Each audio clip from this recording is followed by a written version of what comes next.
You're listening to HR Leader, inspiring you to lead the workforce of tomorrow.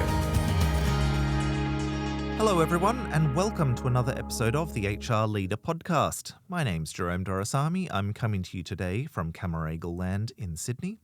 And I'm very pleased to be joined by Dara Simkin, who is the founder of Culture Hero. Hello, Dara. Hello, Jerome. Now, today we are going to be talking about why workplaces unintentionally trigger fear responses and how play helps restore psychological safety.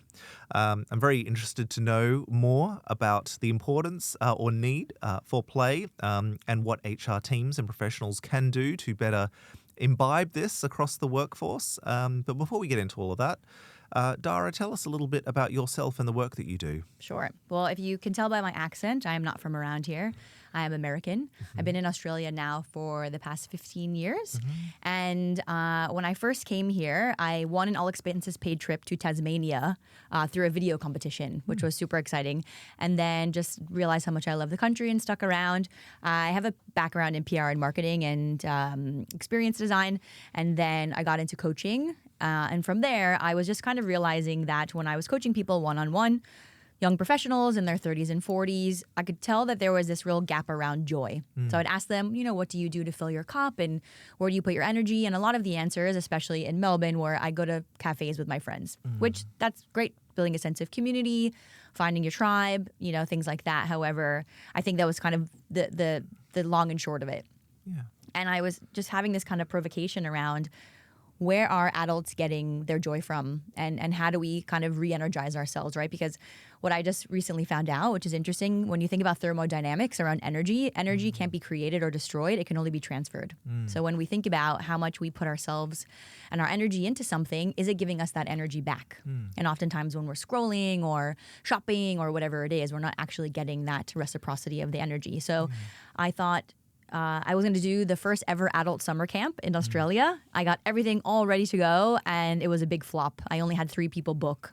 And a friend of mine who's in branding said, Dara, people are much more interested in spending money on their professional development than their personal development, which this was nearly a decade ago, and I believe that things have shifted quite a bit in Australia since then.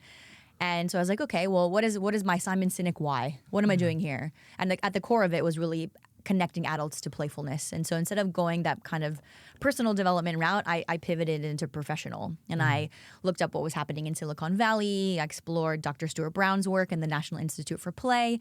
And I ended up running a weekend, which was not a summer camp, but it was very much around a bit of an MVP to think, can I change people's minds about play? Originally, it was like when I ask you, when you think of play, what comes to your mind, Jerome? Well, in the workplace context, at least, I would think of something like having a ping-pong table on the floor, which we do have in our offices. Is that the kind of thing we're talking about? No. Okay. Because in order for us to be able to play the ping pong, we have to have permission. Yeah. Because we are needing to be seen as productive and efficient. If we go downstairs and play ping pong, what are people going to think? They're going to think we're slacking off or we're lazy. And so in the context of this weekend, when I asked the participants what did they think play was, it was very much around fun and games and sports and dogs and kids and things like that. But by the end of the weekend, after we went through lots of workshops and lots of experiential activities, it was, play was about innovation and creativity and vulnerability and resilience. And what was really what I was, hoping people were going to land on. So yeah, that was sort of the thing that I need to go, right, this is something that I want to bring into the world. And so I started developing workshops, going into the corporate space. And that this year is my 10th year of exploring this idea of play at work. So zooming out a little bit, as I've heard bits and pieces here and there about the need to incorporate play into the workplace. Could you give us a bit of an overview for what that means and why it's significant at this point in time? I think that we need to think about play more as a mindset and a mode. And I think oftentimes when we think about play, there's more of like the kind of execution and the doing of it versus it actually being a state of mind that we approach things with. So it's not about, again, ping pong tables and bean bags and free food in the cafeteria. It's really about how do we approach our work from a state of curiosity, from a state of openness, from a state of collaboration. And I think when we are able to sort of reclaim play in that way, because really it's an adaptive strategy from a mammalian perspective, it is how animals and humans are able to explore in a low stakes environment. It's training for the unexpected. And, when you see little lion cubs messing around and doing rough and tumble play, that's actually setting them up for when they, go and be big cats and fight. So it's really about this low stakes opportunity and going into this idea of, psychological safety in the workplace. Everything at the moment at work is this perceived high stakes. Yeah. Everything is high stakes, high pressure all the time. What does that affect? Like, how does that affect our nervous system? When we are in this high stakes environment constantly, we are in our fight or flight response. Yeah. And in that time, when our amygdala is hijacking us, we can't access our playfulness. We can't access creativity. We can't access, dynamic thinking. And those are actually the skills that we need the most right now. Yeah. We're chatting with Dara Simkin, and we'll be back with more right after this.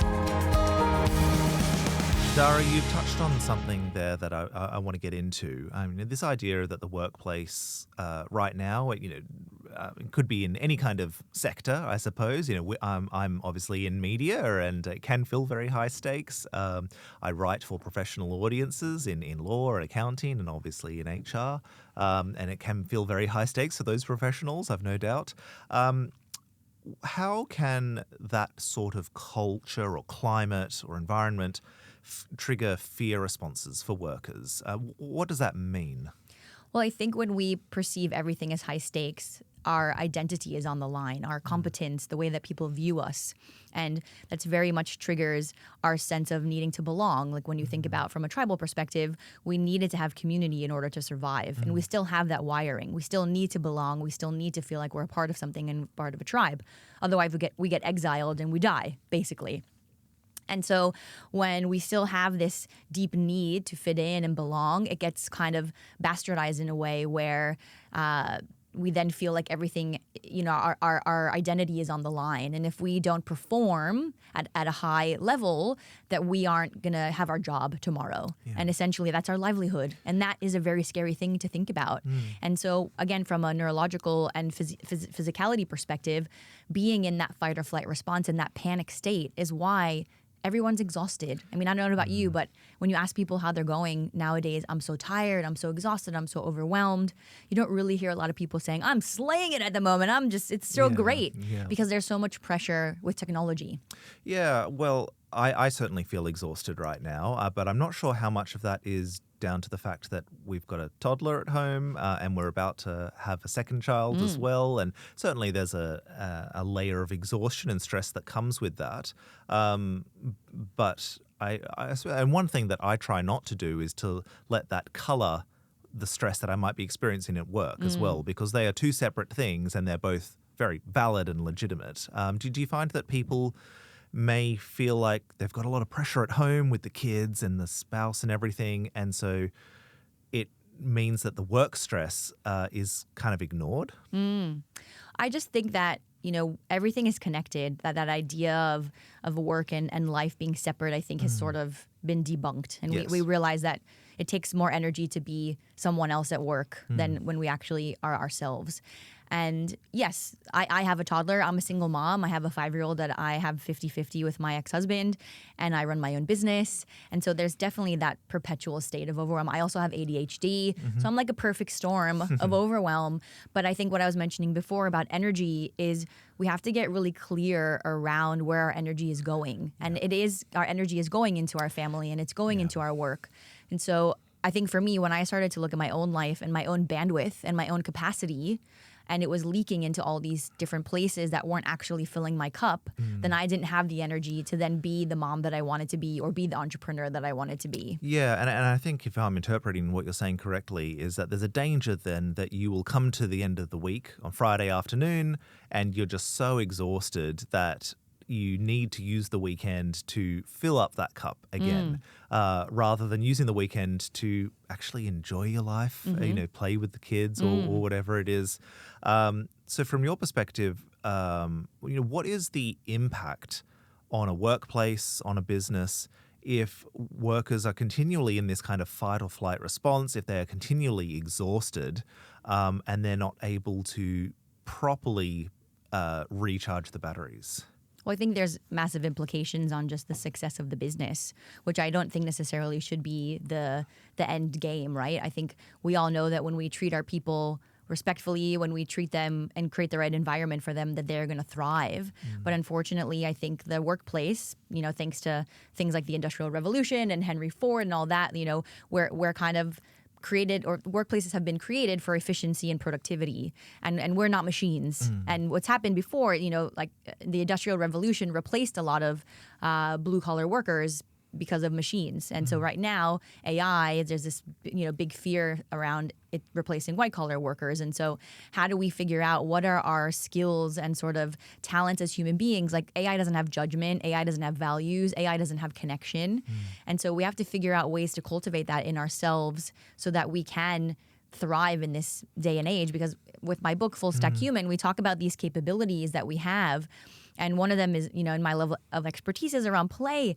And we see play as a reward. So at the end of the week, we might go and have a beer with our friend, or when actually play is the entry point. Like play is what actually sets the conditions for us to be able to deal with stress. Yeah. And so I think it's a bit of a chicken or egg scenario where, we have to play and find that sense of movement, that sense of joy, that sense of lightness so that we can rest, because you cannot force a frazzled nervous system into rest. Yeah, and I want to come back to the importance of play and its impact on one's sense of psychological safety. But with these fear responses that we're talking about, how does that make somebody feel psychologically unsafe? And then what's the impact on that individual?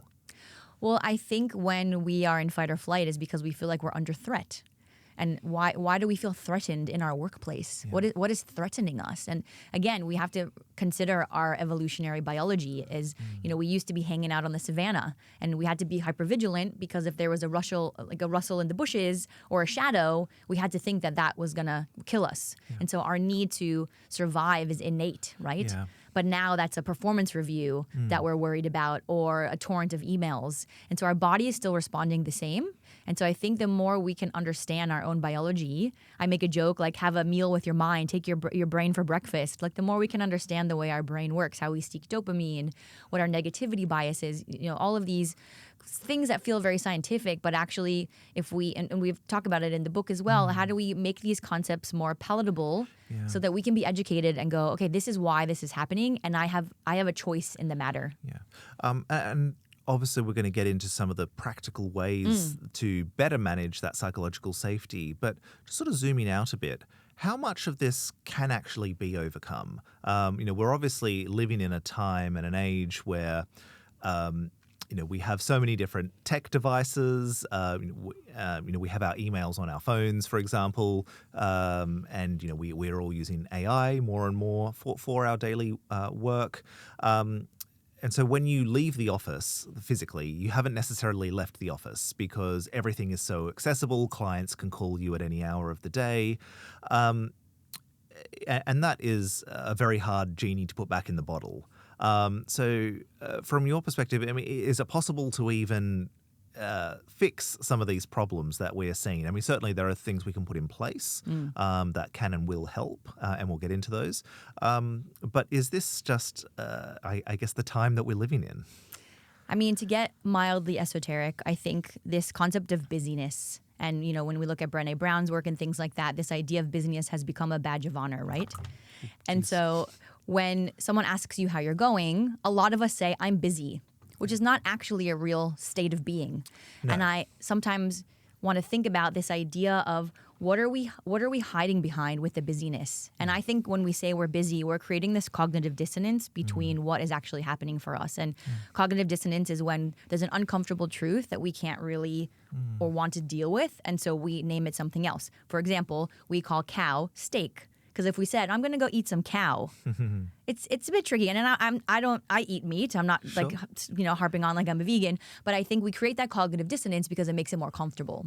So I think even though busyness is perceived as uncomfortable, it is somehow protecting us from sitting with ourselves. Yeah, and I say this having formerly been a lawyer, is that I really vibe with what you're saying about that badge of honor, because coming from having worked in law firms, if you're leaving the office at 5:30, there's a sense of, what are you doing? Like, are you not dedicated to this job?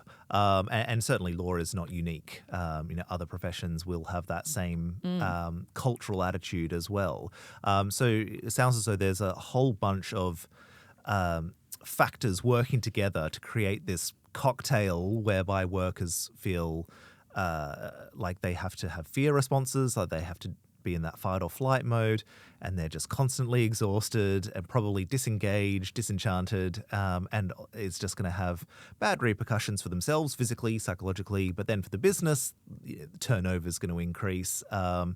It just seems to be a real cocktail of problems for the whole market. Well, I would create the provocation that maybe there isn't such a wide consciousness of this idea that we're constantly in threat mode. We know we're tired. We know we're exhausted. We know a lot of people are experiencing burnout. The World Health Organization says it's a global phenomenon basically.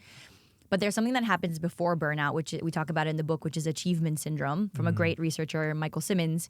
And this is sort of the cultural programming that we get from a very young age. So it starts very innocent. When we're young, we get report cards, we get gold stars.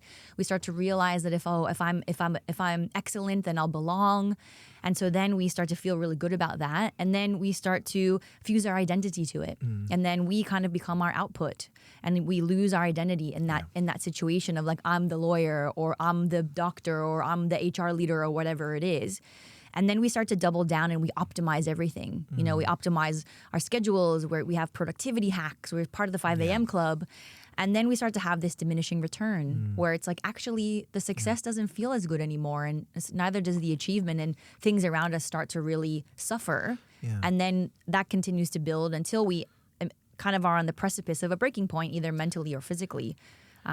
So what I'm gleaning from that is that we can't be looking to Band-Aid solutions. Correct. You need to have a bit more of an upheaval of the system, or at least of your own workplace, whereby there's a cultural shift, a mindset shift, as opposed to putting on some Friday drinks or a lunchtime yoga class and hoping that solves it.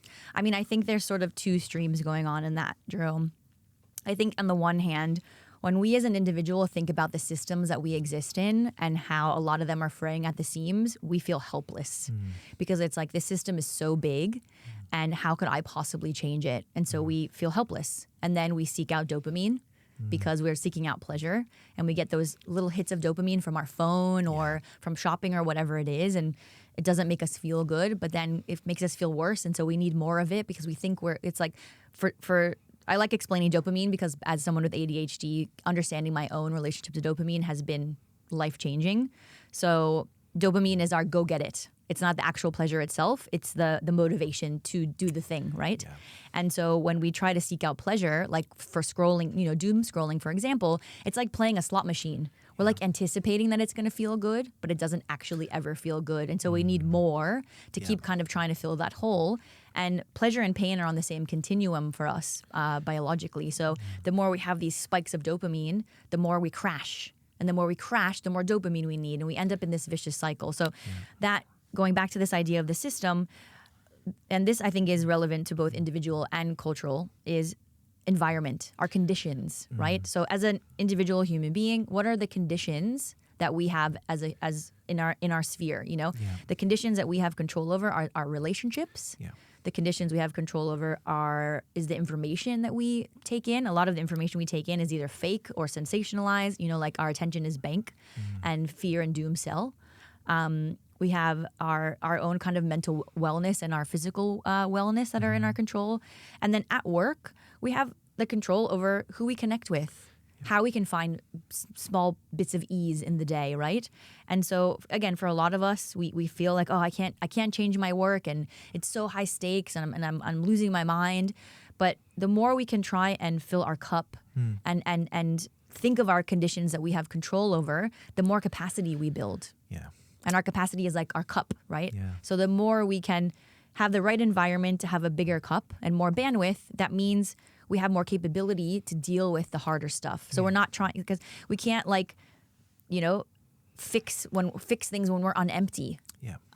So I think, yes, sometimes we think about, work is broken and what do I do? And I think people who are in the HR space are, trying to make it more human-centered, and they're doing their best, but they're working up against the board and KPIs and ROIs, and KPI stands for killing people's imagination, by the way. And so, it's just like, how do we zoom in to figure out what is in our control from a grassroots level from the conditions, which is where play really comes in. Well, I want to talk about some of the practical ways that it can be better incorporated into the workplace, and we'll get to that on the other side of this. So, Dara, for HR teams and managers listening to this conversation, what's the starting point for incorporating play into their own workplaces? Are there certain questions that they need to ask of themselves? Are there certain ways that they need to go to the C-suite to pitch for this? How do they get started?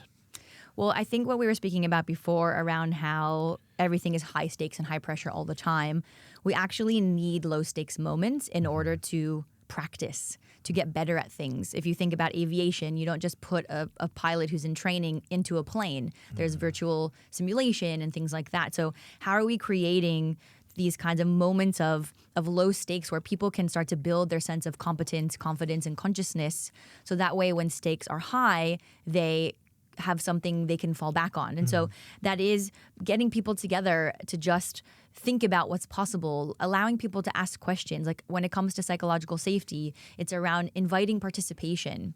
And I think when it comes to leadership, one of the main things that we have to think about is permission.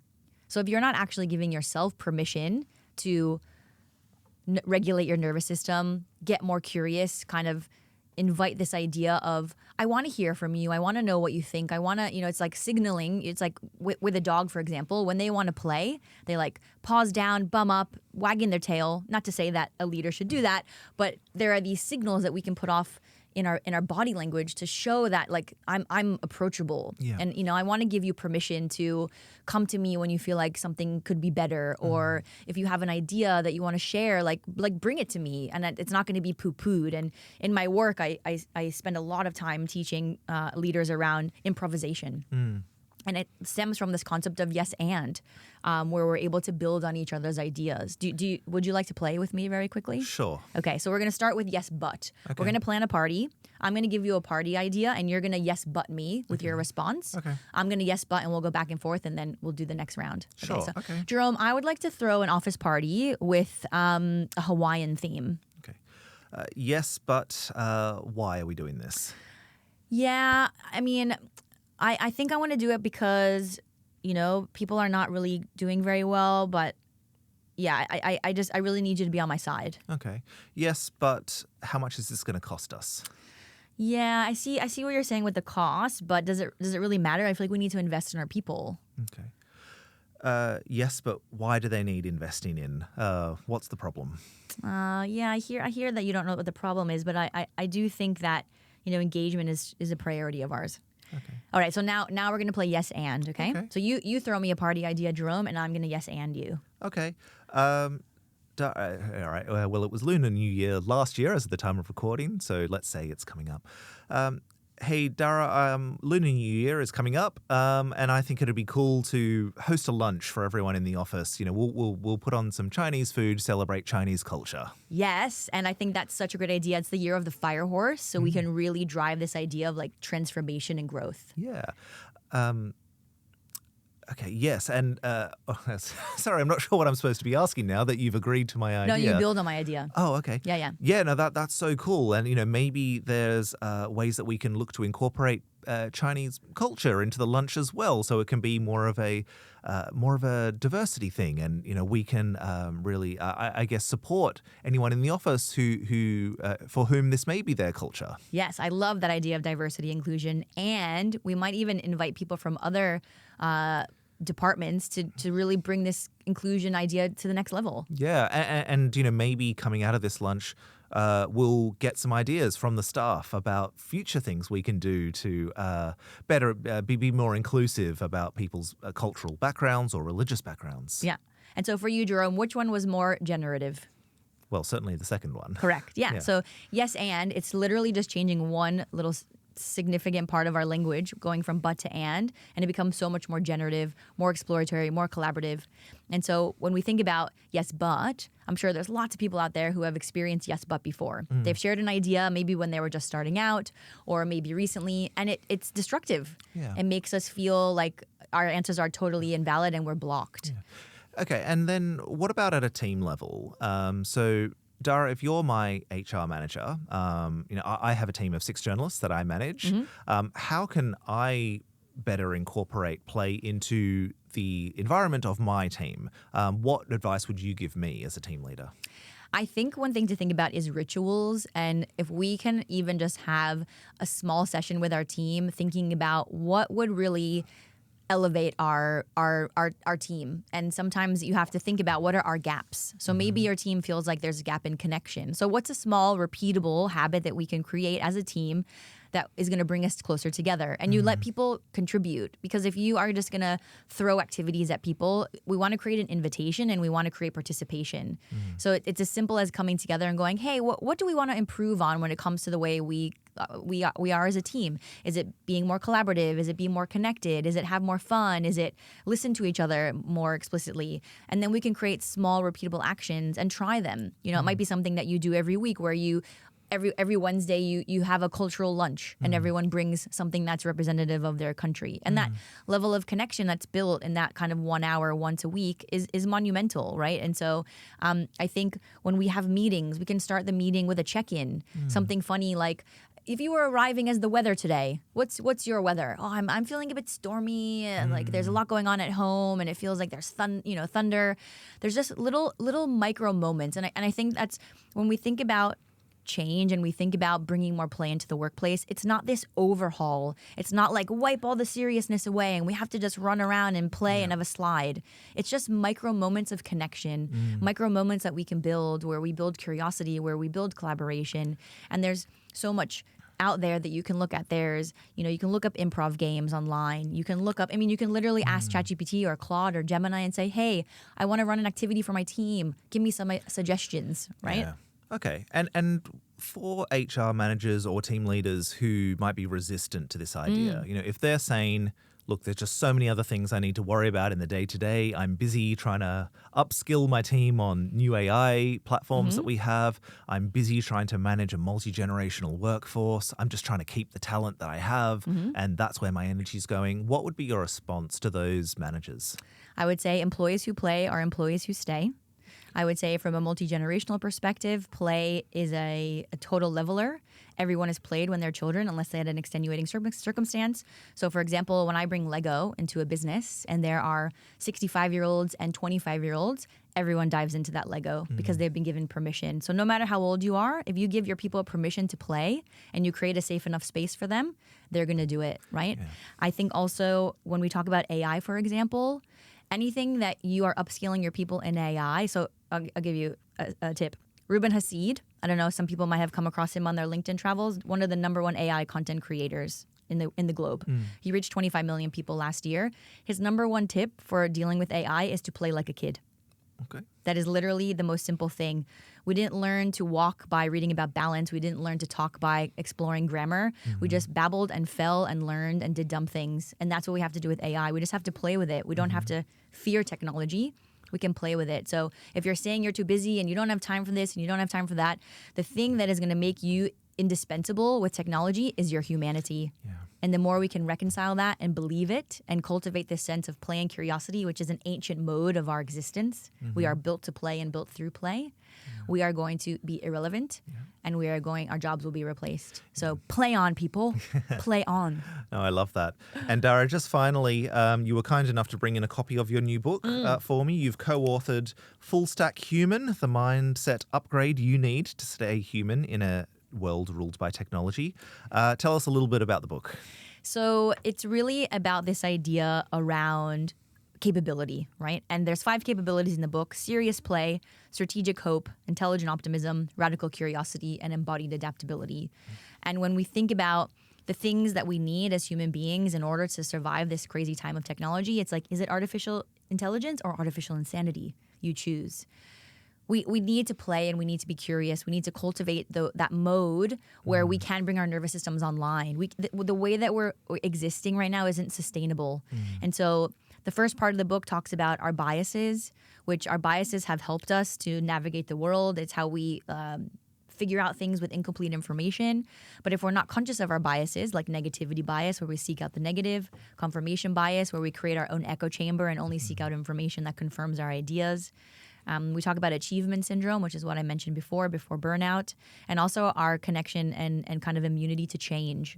So that's sort of this clear-eyed view of what's breaking us. Yeah. And I think we try and make the science of those ideas as accessible as possible. Yeah. And then we talk about this upgrade, because our brain hasn't had a real upgrade for 200,000 years. So this is us kind of reclaiming our brain and saying, actually, like McKinsey was talking about in a recent article, brain capital is so important, and being able to foster this sense of, kind of juicy brains and being more aware of the way our mind works is such a benefit moving forward. So how do we cultivate these 5 capabilities and really see them as a layered stack? And we have lots of pragmatic ways of accessing this through little experiments. And I think, again, when we think about change, it feels insurmountable. And with capitalism, it's like we need everything everywhere all at once. And if we just pause and say, what's one little thing that I can do to be human? And you can ask yourself at the end of the day when it's quiet and you're alone and you're like, how was I human today? And just remember that sense of like, humans connect, humans have judgment, humans have values. Like AI is not going to replace that. And the more things become artificial and fake and fragmented, the more we want authenticity and being genuine and being a bit messy. Yeah. And so the book really just is a call to adventure around, we need our humanity now more than ever. And that's what, it's not about AI replacing our jobs. It's about how do we bring ourselves back online from this sense of frazzled, overwhelmed, et cetera, and really, feel empowered to be the humans that we were meant to be. Yeah. Dara Simkin, thank you so much for your time. Thank you so much, Jerome. And thank you to the listener for tuning in. If you enjoyed this episode, please give us a rating and review on whatever platform you use to listen to podcasts, as it'll help other HR professionals discover and enjoy this show. And if you've got ideas for other episodes we can run, please get in touch at editor@hrleader.com.au. You can also reach us on social media. See you again next time.